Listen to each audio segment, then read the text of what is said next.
ობიექტივის დამფუძნებელი ირმა ინაშვილი ტელეკომპანიისათვის წართმეული სიხშირის დასაბრუნებლად პროკურატურას მიმართავს. ამის შესახებ განცხადება ინაშვილმა დღეს პრაიმ ტაიმის პრესკლუბში გააკეთა. მისი თქმით 35 სიხშირის დასაბრუნებლად პროკურატურაში საჩივარს ხვალ შეიტანენ. სიხშირეზე ამჟამად ტელეკომპანია პირველი კავკასიური მაუწყებლობს. ინაშვილის თქმით სიხშირის წართმევასთან დაკავშირებით მარეგულირებელი კომისიის ყოფილი ხელმძღვანელების დიმიტრი ქიტოშვილის, ირაკლი ჩიქოვანის და გიორგი არველაძის პასუხისმგებლობის საკითხი აუცილებლად უნდა დადგეს.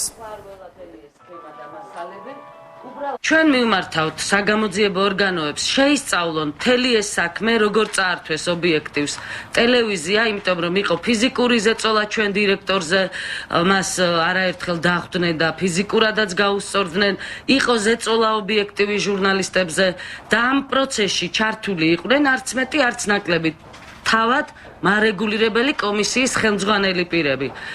მე სამ ხელმძღვანელ პირს დაგისახელებთ დიმიტრი ქიტოშვილი, რომელიც უშუალოდ ევაჭრებოდა ტელეკომპანია ობიექტივის დირექტორს დაეთმო ტელევიზია.